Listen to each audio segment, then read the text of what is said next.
ठीक है। हाँ, थोड़ा सा आप शांति बनाइए। मेहमान लोग आ रहे हैं, हमारी कारवां बढ़ती जा रही है, हम लोग की ताकत बढ़ती जा रही है। आप कोई यहाँ नहीं सकेगा, सबका जमानत जब्त होगा। साथियों,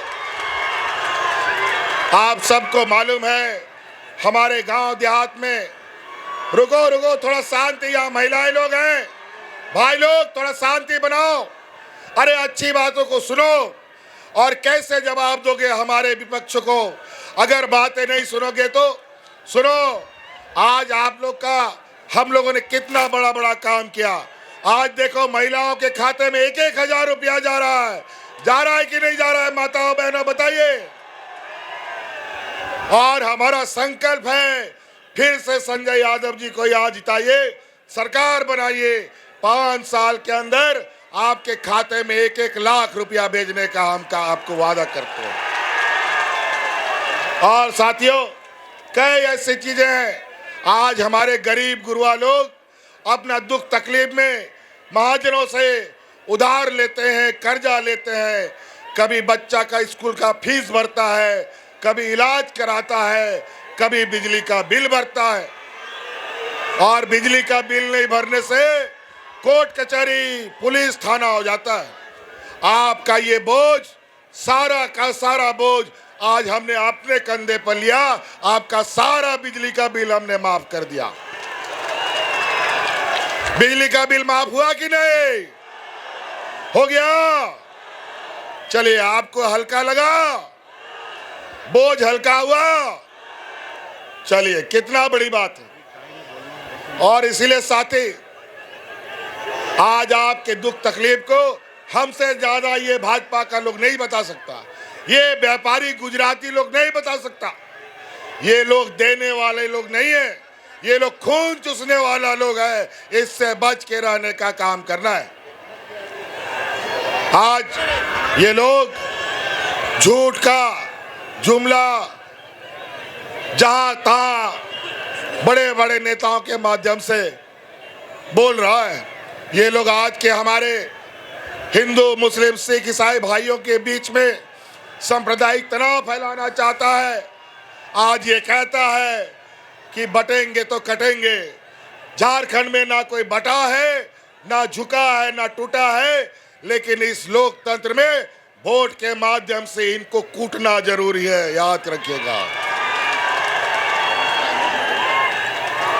तो साथियों, कई ऐसी चीजें आज आप सब लोगों को इस लोकतंत्र के पर्व में बढ़ चढ़ करके हिस्सा लेना है। महागठबंधन के हाथ को इतना मजबूत करना है कि आने वाला समय में ये फिरका परस्त लोग, ये सामंती विचार वाले लोग हमारे बीच में हम सब लोगों को लड़वाने का जहर फैला ना सके। इसलिए साथी, बहुत ऐसी बातें हैं। आज गांव देहात में हमारी बेटियां जन्म लेती है, बेटी को हम लोग बोझ समझते हैं, लेकिन अब ये करना बंद करना है। हमारी बेटियां 8वां 9वां पास करती नहीं है, उसके लिए हम लोग दूल्हा ढूंढते हैं। अब ये काम बंद करो। आप बेटी बोझ नहीं बल्कि संपत्ति के रूप में हमारे साथ रहेगी। आप अपनी बेटियों को इंजीनियर, वकील, डॉक्टर जो भी बनाना है बनाओ, उसके पढ़ाई का पूरा खर्चा राज्य सरकार वहन करेगी। पहले डबल इंजन की सरकार में लोग भूख से मरते थे। कोरोना काल में एक भी व्यक्ति को हमने भूख से नहीं मरने दिया। आज यहाँ पर हजारों किसानों ने आत्महत्या किया, लेकिन आज पहली बार राज अलग होने के बाद 20 साल में किसानों का 2 लाख रुपया तक का ऋण माफ हमने किया है। कई ऐसी चीजें, गांव देहात में 1-2 बूढ़ा बुजुर्ग मिलता था जिसको पेंशन मिलता था, 1-2 महिलाएं विधवा पेंशन उठाती थी। हमने देश में पहला ये राज बनाया जहां इस राज्य के सभी बुजुर्ग को पेंशन मिलता है और सभी विधवा महिलाओं को पेंशन देते हैं। और तो और आज सरकारी खर्चे पर विदेश में हमारा नौजवान पढ़ने जाता है। आज ये देश का पहला राज्य है जहां हम अपने कर्मचारियों को बुढ़ापे का लाठी, उनका पुराना पेंशन देने का आज हम काम कर रहे हैं। ये लोग तो ये बुढ़ापे का लाठी भी छीन लेते हैं। आप रिटायरमेंट के बाद मरिए या जिए, उसको कोई लेना देना नहीं। इसलिए साथ ही कई ऐसी बातें हैं जहां आज हम आपको एक एक करके बात बताना शुरू करेंगे। साथियों, समय है, समय का तकाजा है। आप हमेशा याद रखिए, आदिवासी, दलित, पिछड़े लोगों को हमेशा इन सामंती लोगों ने सताया है, चाहे लालू यादव हो, चाहे शिबू सोरेन हो, चाहे वो हेमंत सोरेन हो। आज आपको पता है इन लोगों ने मुझे जेल तक डाल दिया। आज देश की हालत ये है, देश के मुख्यमंत्रियों को जेल में डाला जा रहा है। जो इनके विपक्ष में बोलेगा उनको जेल में सड़वा देगा, ये इनका धमकी है। आए दिन सीबीआई, ईडी, इनकम टैक्स आज चुनाव में इन लोगों ने सक्रिय करा करके हमें रोकने का प्रयास कर रहे हैं। लेकिन अब ये लड़ाई रुकने वाला नहीं है, ना ये लड़ाई हारने वाला है। ये लड़ाई चलते रहेगी और जीत के साथ ये दर्ज करते आगे बढ़ेगी। साथियों, 5 साल का ये कार्यकाल तरह तरह तरीके से इन सभी लोगों ने हमारी सरकार को बदस्त करने का इन लोगों ने ठेका उठा रखा है। कुछ मंत्री असम से आते हैं, यहाँ पर छत्तीसगढ़, मध्य प्रदेश से आते हैं, उड़ीसा से आते हैं, और ये लोग बोलते हैं रोटी, बेटी और माटी को बचाना है। क्या बात करेगा ये लोग रोटी, बेटी, माटी के बारे में? पूछिए असम के मुख्यमंत्री को, मणिपुर में आदिवासी बेटियों के साथ क्या हो रहा है? क्यों उसका प्रधानमंत्री नहीं बोलता? क्यों उसका मंत्री इस विषय पर नहीं बोलता? आज ये बेटी की बात करते हैं। पूछिए इनसे, गुजरात में बिल्किस बानो का सामूहिक बलात्कार करने वाले लोग जो जेल में खट रहे हैं, उनको चुनाव में पेरोल पे कौन छुड़ाता है और कौन वोट मांगने के लिए भेजता है? पूछिए इनसे, पंजाब में राम रहीम जो बलात्कार के आरोप में जेल में अंदर बंद है, चुनाव में कौन उसको छोड़ता है और पेरोल में कौन वोट मंगवाता है? पूछिए मध्य प्रदेश में दलित नौजवानों के मुंह पे कौन पेशाब करता है?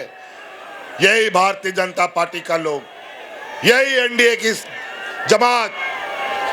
साथियों, याद रखिएगा, ये व्यापारियों का समूह है। पैसा इनके पास इतना है कि पैसा से इनको लगता है सब खरीद लेंगे। आज इन लोगों ने आम नागरिक तो छोड़िए, भगवान को भी इन लोगों ने नहीं छोड़ा, और इसी वजह से लोकसभा चुनाव में भगवान राम जी ने इतना तमाचा लगाया कि आज उनको बैसाखी के सहारे खड़ा किया गया। इसलिए साथियों, होशियार रहिएगा।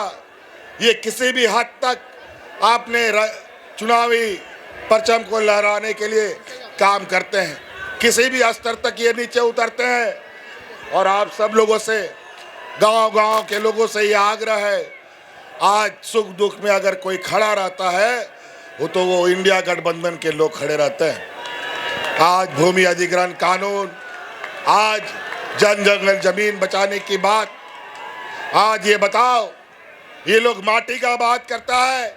इस देश का लोगों को विस्थापित करने वाला कौन लोग होता है? इन्हीं का व्यापारी मित्र होता है। और आज ये हुसैनाबाद में आज ये जपला फैक्ट्री के माध्यम से जो लोग विस्थापित हुए, और ये जपला फैक्ट्री किसका है? ये भी व्यापारियों का ही है, उन्हीं के जमातों का लोगों का है। क्या बोलता था ये लोग, विदेश से काला धन लाएंगे। क्या काला धन आया क्या? आज सारा गुजरात का लोग बैंक को चुना लगा लगा करके विदेश भाग रहे हैं, और पता चला 2-4 लोग देश से छोड़ के बाहर भाग गए तो पता चलेगा ये देश भिखमंगा की स्थिति में चला जाएगा।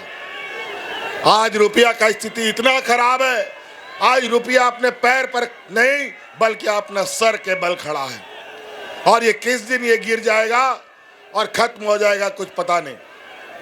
इसीलिए साथियों, याद रखिएगा, इनकी कहनी और कथनी में बहुत अंतर होता है। जो ये कहते हैं वो करते नहीं, जो ये नहीं कहते वही ये करते हैं। लेकिन ये इंडिया गठबंधन जो कहता है वो करके दिखाता है, और करके दिखाया है हमारी सरकार ने। इसीलिए साथी हो गया, चलिए बहुत बहुत धन्यवाद साथियों। अभी हमको वापस जाने का कितना नंबर में 3 नंबर में हमारे संजय जी का लालटेन छाप है, और सब मिलकर के लालटेन छाप को पूर्ण बहुमत से जिताने का काम करें। संजय जी को जिताइएगा ना, 200% जिताइएगा ना। चलिए, इंडिया गठबंधन जिंदाबाद, लालू यादव जिंदाबाद, शिबू सोरेन जिंदाबाद, राहुल सोनिया जिंदाबाद। धन्यवाद, जोहार।